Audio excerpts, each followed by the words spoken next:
महाशय राजपाल। महाशय राजपाल एक ऐसी महान विभूति थी जो कि अ, पुस्तकों के पब्लिकेशन के मामले में, प्रकाशकों के मामले में मुझे लगता है उन जैसा कोई वीर पुरुष, कोई सैद्धांतिक पुरुष शायद विश्व के इतिहास में भी बहुत कम मिलेंगे।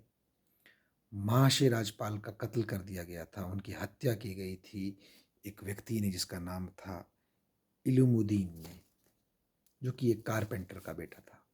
और उसके बाद से इल्मुद्दीन की जो कि हत्यारा था महाशय राजपाल का, जिसको बाद में फांसी हुई, उसको एक गाजी की संज्ञा दी गई पूरे पंजाब में और इवन मुस्लिम लीग के पूरे आंदोलन में, भारत की आज़ादी की लड़ाई में। और आज जो हम ब्लास्फेमी का जो लॉ देख रहे हैं, जो कि पाकिस्तान में सलमान तशरीर की जान लेता है, ना जाने कितने बेगुनाहों को ब्लास्फेमी के नाम पर 295 लगा करके उनकी ज़िंदगी बर्बाद की जाती है। जो सिद्धू मूसेवाला ने भी गाना गाया था 295, तो उसमें कितने लोगों की ज़िंदगी बर्बाद होती है। वो सेक्शन भी महाशय राजपाल के केस पे ही सामने आया था। और वहीं से हमारे देश में जो एक फ्रीडम ऑफ एक्सप्रेशन है रिलीजियस मामलों में, उस पर रोक लगनी शुरू हुई थी। तो वहीं से ये डाउन टर्न शुरू होता है, जहाँ रीज़न से आप रिलीजन का क्रिटिसिज्म नहीं कर सकते। अगर करते हैं तो आपको सेंटिमेंट हर्ट करने के नाम पे बंद कर दिया जाता है। तो महाशय राजपाल एक ऐसी पुस्तक छापते हैं जिसका नाम होता है रंगीला रसूल, जिसके लेखक वो नहीं होते। ये पुस्तक पंजाब में आर्य समाजियों और अहमदियों के बीच और मुस्लिम बुद्धिजीवियों, विशेषकर अहमदियों के बीच में जो संघर्ष हो रहा होता है, एक दूसरे के संप्रदायों को ऊंचा या नीचा दिखाने के चक्कर में जो डिबेट हो रही होती है, उस श्रृंखला में म, मुस्लिम समुदाय से कुछ लोग, अब वो मेरे ख्याल से अहमदी थे, उनकी तरफ से एक छपता है एक लेख, सीता का छिनाला, जो कि श्री राम जी की पत्नी सीता की को एक प्रोस्टिट्यूट के रूप में दिखाते हैं उस कहानी में। इसके रिस्पॉन्स में एक पंडित विद्वान होते हैं, वो लिखते हैं एक किताब रंगीला रसूल, जिसमें मोहम्मद साहब और उनकी पत्नियों के संबंध में व्यंग किया जाता है, उनके उसका मजाक उड़ाया जाता है।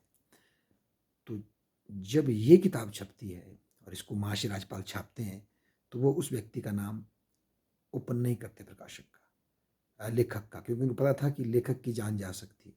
और उन पर बहुत प्रेशर बनाया गया कि अगर आप लेखक की जान बता दें, नाम बता दें, आपकी जान बख्श दी जाएगी। पर महाशय राजपाल झुकते नहीं। उनके ऊपर कई बार मर्डर के अटैम्प्ट होते हैं, पर वो कोर्ट में ब्लास्फेमी, ये रिलीजियस सेंटिमेंट को हर्ट किया है।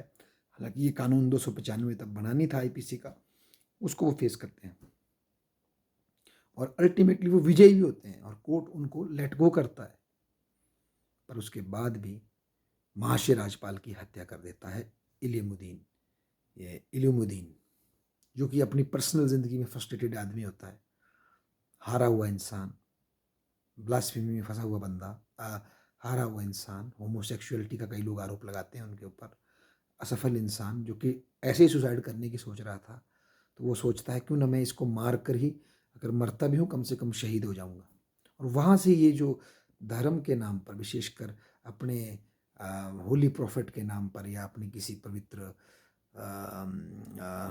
प्रचारक के नाम को खराब करने के आवेश में हत्या करने की जो परंपरा है और हत्यारे को महान बनाने की जो परंपरा है, ये वहाँ से शुरू हो रही है। जो आज कई बार हम बोलते हैं कि गौ हत्या के नाम पर, गौ हत्या के लिए लोगों को मारने वालों को मालाएं पहनाई जाती हैं। ये सब, ये साइकोलॉजी उधर से शुरू होती है कि हत्यारे को ही हम महान बना देते हैं। और पाकिस्तान में तो हमने सलमान तशरीर जी के मर्डर के केस में तो देखा ही ये बात। तो ये इन सब प्रक्रियाओं में जिस व्यक्ति ने अपना बलिदान दिया था वो महाशय राजपाल थे। वो झुके नहीं उस टाइम पे। हालांकि कोर्ट ने उनके फ्रीडम को रोकते हुए 295 का ये जो एक आईपीसी में प्रोविज़न जोड़ा है रिलीजियस सेंटिमेंट को हर्ट करने का, इसने आज हमारे पूरे सब कॉन्टिनेंट का नाश मार दिया है, फ्रीडम ऑफ एक्सप्रेशन का और रैशनैलिटी का, उसको ख़त्म कर दिया है। और नुपुर शर्मा का जो केस हमने देखा, या कन्हैया लाल तेली का जो मर्डर हमने देखा रसूल के केस में, रसूल जी के उस संदर्भ में, वो सब उसी का प्रूफ है। उसी साइकोलॉजी को ये ट्रेस कर रहा है। ऐसे थे महाशय राजपाल, जो कि अंत तक लड़े और लेखक का नाम उन्होंने प्रकाशित नहीं किया, अपनी जान दे दी और कानून के दायरे में लड़े भी। उसके बावजूद भी हमारे बहुत से लोग उन्हीं को ज़िम्मेदार मानते हैं कि उन्होंने माहौल ख़राब किया। तो महाशय राजपाल ऐसे वीर सपूत थे, ऐसे महान पत्रकारों को फ्रीडम ऑफ एक्सप्रेशन देने वाले वो व्यक्ति थे, महाशय राजपाल। और उनकी हत्या के बावजूद जो कुर्बानी उन्होंने दी है वो बाहर आएगी और अल्टीमेटली मानवता में आकर के हर पक्ष के लोग उनकी महानता को स्वीकार करना पड़ेगा। और आज भी उनका प्रकाशन जो है दिल्ली से चल रहा है, उनके परिवार का, राजपाल एंड सन्स के नाम से। उसमें वही निखार है, बहुत अच्छे प्रकाशन वो करते हैं। तो ये घटना 1920 के दशक में पंजाब में घटी थी। वहाँ से ये ब्लास्फेमी की ये गंदगी जो है ये सामने आई थी और ये आर्टिकल घुस गया हमारे कानूनों में, जो पाकिस्तान में भी है, आईपीसी में, और हमारे भी यहाँ 295 में ये फंसा हुआ है, जो कि फेथ को आपकी तार्किकता से प्रायोरिटी देता है। और किसी को अगर अंधविश्वास भी हर्ट हो जाता है तो वो आप उसको नहीं बोल सकते, अपनी बात को तार्किक रूप से आप नहीं रख सकते। तो ऐसे में जिसने बलिदान दिया उनका नाम महाशय राजपाल था। धन्यवाद।